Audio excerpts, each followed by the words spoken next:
आदरणीय राष्ट्रपति जी, आदरणीय उपराष्ट्रपति जी,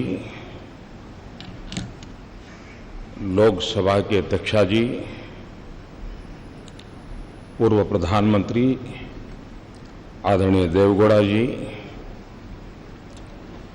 मंत्रिपरिषद के मेरे साथी, सदन के सभी सम्मानित सदस्यगण और विविध क्षेत्र से पधारे हुए सभी वरिष्ठ महानुभाव, राष्ट्र के निर्माण में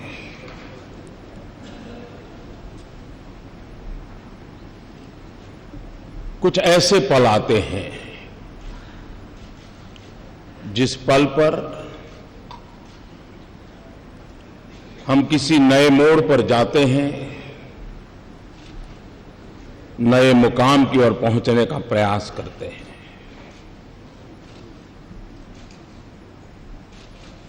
आज इस मध्यरात्रि के समय हम सब मिलकर के देश का आगे का मार्ग सुनिश्चित करने जा रहे हैं।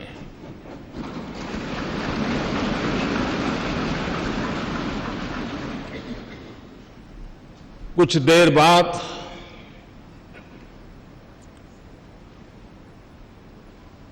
देश एक नई व्यवस्था के ओर चल पड़ेगा। 125 करोड़ देशवासी इस ऐतिहासिक घटना के साक्षी हैं।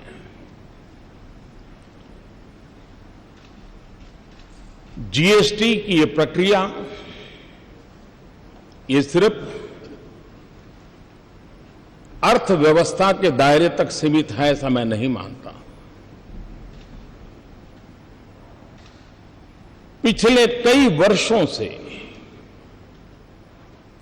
अलग अलग महानुभावों के मार्गदर्शन में, नेतृत्व में, अलग अलग टीमों के द्वारा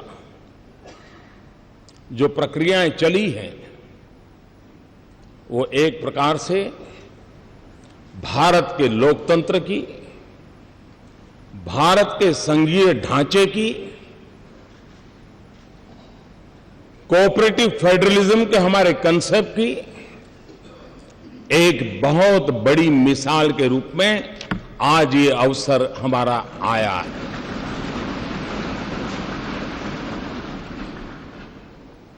इस पवित्र अवसर पर आप सब अपना बहुमूल्य समय निकाल करके आए हैं। मैं हृदय से आपका स्वागत करता हूं, आपका आभार व्यक्त करता हूं।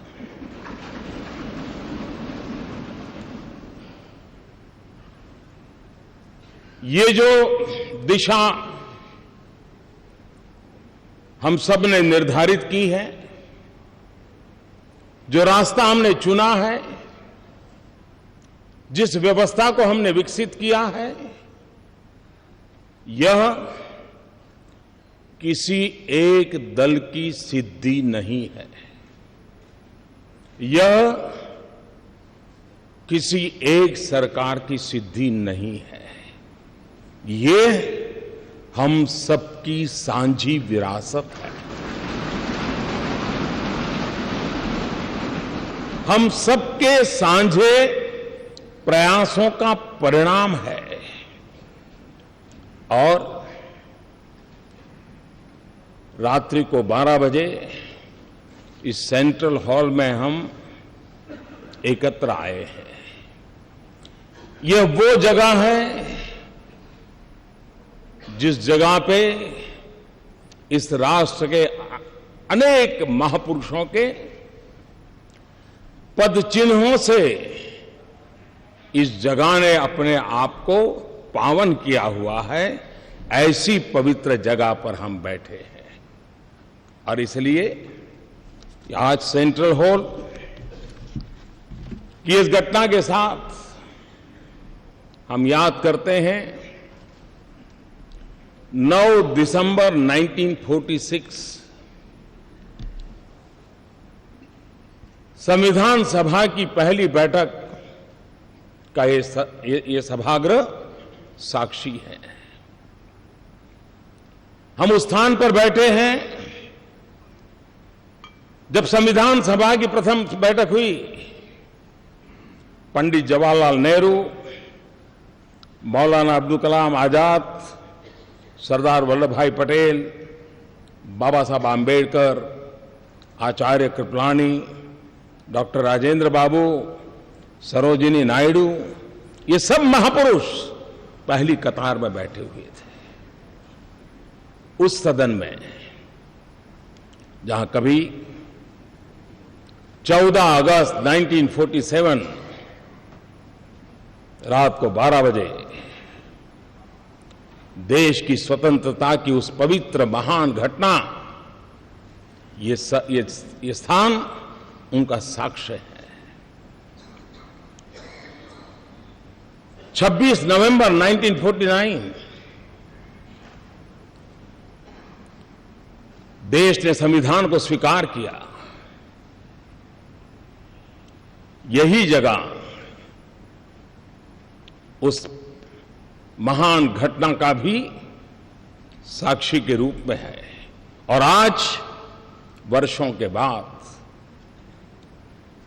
एक नई अर्थव्यवस्था के लिए, संघीय ढांचे की एक नई ताकत के लिए जीएसटी के रूप में इसी पवित्र स्थान से बढ़कर के मैं समझता हूं कोई और स्थान नहीं हो सकता है इस काम के लिए।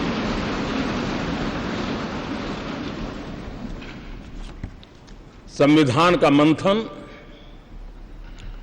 2 साल 11 महीने और 17 दिन तक चला था। हिंदुस्तान के कोने कोने से विद्वद्जन उस बहस में हिस्सा लेते थे, वाद विवाद होते थे, राजी नाराजी होती थी, सब मिलकर के बहस करते थे, रास्ते खोजते थे। कभी इस पार कभी उस पार नहीं जा पाए तो बीच का रास्ता खोज करके चलने का प्रयास करते थे। ठीक उसी तरह ये जीएसटी भी एक लंबी विचार प्रक्रिया का परिणाम है। सभी राज्य समान रूप से, केंद्र सरकार उसी की बराबरी में और सालों तक चर्चा की है। संसद में इसके पूर्व के भी सांसदों ने, उसके पूर्व के सांसदों ने लगातार इस पर बहस की है। एक प्रकार से best brains of the country उन्होंने लगातार इस काम को किया है और उसी का परिणाम है कि आज ये जीएसटी को हम साकार रूप में देख सकते हैं। जब संविधान बना तो संविधान ने पूरे देश के नागरिकों को समान अवसर, समान अधिकार, उसके लिए सुनिश्चित व्यवस्था खड़ी करती थी। और आज जीएसटी एक प्रकार से सभी राज्यों के उन मोतियों को एक धागे में परोने का और आर्थिक व्यवस्था के अंदर एक सुचारू व्यवस्था लाने का एक अहम प्रयास है। जीएसटी ये कोऑपरेटिव फेडरलिज्म की एक मिसाल है जो हमें हमेशा हमेशा और अधिक साथ मिलकर चलने की ताकत देगी। जीएसटी ये टीम इंडिया का क्या परिणाम हो सकता है, ये टीम इंडिया की कर्तृत्व शक्ति का, सामर्थ्य का परिचायक है। ये जीएसटी काउंसिल केंद्र और राज्य ने मिलकर के उन व्यवस्थाओं को विकसित किया है जिसमें गरीबों के लिए जो पहले उपलब्ध सेवाएं थी उन सारी सेवाओं को बरकरार रखा है। दल कोई भी हो, सरकार कहीं की भी हो, गरीबों के प्रति संवेदनशीलता इस जीएसटी के साथ जुड़े हुए सब लोगों ने समान रूप से उसकी चिंता की है। मैं जीएसटी काउंसिल को बधाई देता हूं। अब तक इस काम का नेतृत्व जिन जिन लोगों ने किया है, अरुण जी ने विस्तार से कहा था, मैं उसका पुनरावर्तन नहीं करता हूं। मैं उन सबको भी बधाई देता हूं। इस प्रक्रिया को जिन जिन लोगों ने आगे बढ़ाया उन सबको मैं बधाई देता हूं। आज जीएसटी काउंसिल की 18वीं मीटिंग हुई और थोड़ी देर के बाद जीएसटी लागू होगा। ये भी संजोग है कि गीता के भी 18 अध्याय थे और जीएसटी काउंसिल की भी 18 मीटिंगें हुई और आज हम उस सफलता के साथ हम आगे बढ़ रहे हैं। एक लंबी प्रक्रिया थी, परिश्रम थी, शंका आशंकाएं थी, राज्यों के मन में गहरे सवाल थे, लेकिन अथाग पुरुषार्थ, परिश्रम, दिमाग की जितनी भी शक्ति उपयोग में लाई जा सकती है ला करके इस कार्य को पार किया है। चाणक्य ने कहा था, यद्दुरम यद्दुराद्यम यच्च दुरे व्यवस्थितम तत्सर्वम तपसा साध्यम तपो ही दुर्ति क्रमम। चाणक्य के इस वाक्य ने हमारी इस पूरी जीएसटी प्रक्रिया को बड़े अच्छे ढंग से कहा है। कोई वस्तु कितनी ही दूर क्यों न हो, उसका मिलना कितना ही कठिन क्यों न हो, वो पहुंच से कितनी ही बाहर क्यों न हो, कठिन तपस्या और परिश्रम से उसे भी प्राप्त किया जा सकता है और ये आज हुआ है। हम कल्पना करें कि देश आजाद हुआ, 500 से ज्यादा रियासतें थी। अगर सरदार वल्लभ भाई पटेल ने इन रियासतों को मिलाकर के देश को एक न किया होता, देश का एकीकरण न किया होता, तो भारत का राजनीतिक मानचित्र कैसा होता, कैसा बिखराव होता। आजादी होती लेकिन देश का वो मानचित्र कैसा होता। जिस प्रकार से सरदार वल्लभ भाई पटेल ने रियासतों को मिलाकर के एक राष्ट्रीय एकीकरण का बहुत बड़ा काम किया था, आज जीएसटी के द्वारा आर्थिक एकीकरण का एक महत्वपूर्ण काम हो रहा है।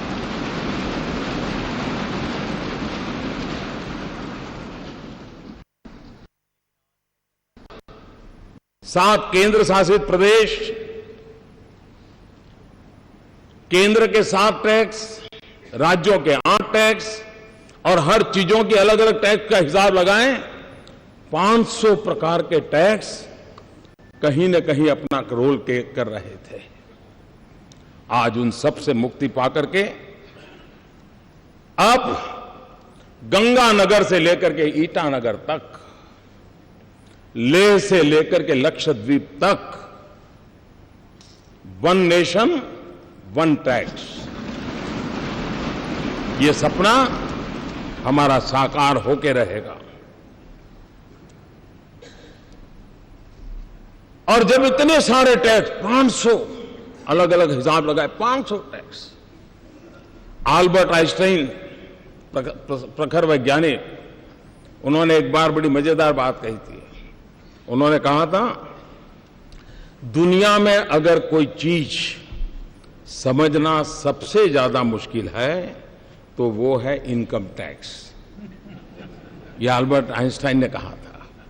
मैं सोच रहा था अगर वो यहां होते तो पता नहीं ये सारे टैक्स देख करके क्या कहते, क्या सोचते। और इसलिए,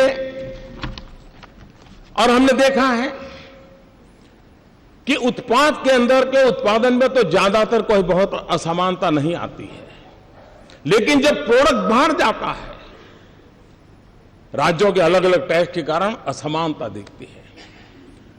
एक ही चीज दिल्ली में एक दाम होगा, 25-30 किलोमीटर दूर गुरुग्राम में दूसरा लगेगा, और उधर नोएडा में गए तो तीसरा होगा। क्यों? क्योंकि हरियाणा का टैक्स अलग, उत्तर प्रदेश का टैक्स अगर, दिल्ली का टैक्स अलग। इन सारी विविधताओं के कारण सामान्य नागरिक के मन में सवाल उठता था कि मैं गुरुग्राम जाऊं तो यही चीज मुझे इतने में मिल जाती है, वही चीज नोएडा जाता हूं तो इतने में मिलती है, और दिल्ली में जाता हूं तो इतने में मिलती है। एक प्रकार से हर किसी के लिए कंफ्यूजन की स्थिति रहती थी, और पूंजी निवेश में भी विदेशों के लोगों के लिए यह सवाल रहता था कि भाई किस एक व्यवस्था हम समझते हैं और काम कहीं सोचते हैं तो दूसरे राज्य में दूसरी व्यवस्था सामने आती है, और एक कंफ्यूजन का माहौल बना रहता था। आज उस पर से हम मुक्ति की ओर आगे बढ़ रहे हैं। अरुण जी ने बड़ा विस्तार से वर्णन किया है कि जीएसटी के कारण ऑक्ट्रोय की व्यवस्था हो, एंट्री टैक्स हो, सेल टैक्स हो, वैट हो, न जाने कितनी चीजें, सारा वर्णन उन्होंने विस्तार से किया, सब खत्म हो जाएगा। हम जानते हैं कि हम एंट्री के टोल पर घंटों तक हमारे व्हीकल खड़े रहते हैं, देश का अरबों खरबों का नुकसान होता है। फ्यूल के जलने के कारण पर्यावरण का भी उतना ही नुकसान होता है। इस सारी व्यवस्थाएं सिमलेस होने के कारण एक प्रकार से उन सारी अव्यवस्थाओं में से एक मुक्ति का मार्ग हमें प्राप्त होगा। कभी कभार पेरिसेबल गुड खास करके समय पर पहुंचना बहुत आवश्यक होता था, लेकिन वो जब नहीं पहुंचता था तो उसके कारण उस पहुंचाने वाले का भी नुकसान होता था, और जो प्रोसेसिंग करता था उसका भी नुकसान होता था। इन सारी जो व्यवहार जीवन की अव्यवस्थाएं थी, उन अव्यवस्थाओं से आज हम मुक्ति पा रहे हैं और हम आगे बढ़ रहे हैं। जीएसटी के तौर पर देश एक आधुनिक टैक्सेशन सिस्टम की ओर आज कदम रख रहा है, बढ़ रहा है। एक ऐसी व्यवस्था है जो ज्यादा सरल है, ज्यादा पारदर्शी है। एक ऐसी व्यवस्था है जो काले धन को और भ्रष्टाचार को रोकने में एक अवसर प्रदान करती है। एक ऐसी व्यवस्था है जो ईमानदारी को अवसर देती है, जो ईमानदारी से व्यापार करने के लिए एक नया उत्साह और उमंग भरने की व्यवस्था इससे मिलती है। एक ऐसी व्यवस्था है जो नए गवर्नेंस के कल्चर को भी लेकर के आती है, और जिसके द्वारा जीएसटी हम लेकर के आए हैं। भाइयों साथियों, टैक्स टेररिज्म और इंस्पेक्टर राज, ये बात कोई नई नहीं है। सब दूर ये शब्द हम सुनते आए हैं। परेशानी भुगतने वालों से हमने उस चिंता को अनुभव किया है, और जीएसटी की इस व्यवस्था के कारण, टेक्नोलॉजिकली सारा ट्रेल होने के कारण, अब अफसरशाही, उसके लिए ग्रे एरिया बिल्कुल समाप्त हो रहा है। उसके कारण जो सामान्य व्यापारियों को, सामान्य कारोबारियों को, अफसरों के द्वारा जो परेशानियां होती रही हैं, उससे मुक्ति का मार्ग इस जीएसटी के द्वारा कोई ईमानदार व्यापारी बेवजह परेशान हो, वो दिन इसके साथ खत्म होने की पूरी संभावना इस जीएसटी के अंदर है।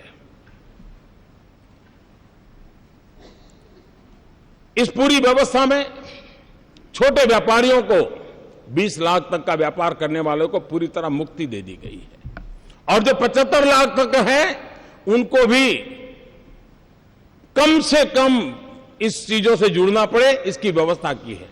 ये बात ठीक है कि स्ट्रक्चर में लाने के लिए कुछ व्यवस्थाएं की है, लेकिन वो मिनिमम व्यवस्थाएं, नाम मात्र की व्यवस्थाएं की गई हैं, और उसके कारण सामान्य मानवी जो है उसके लिए इस नई व्यवस्था से कोई बोझ होने वाला नहीं है।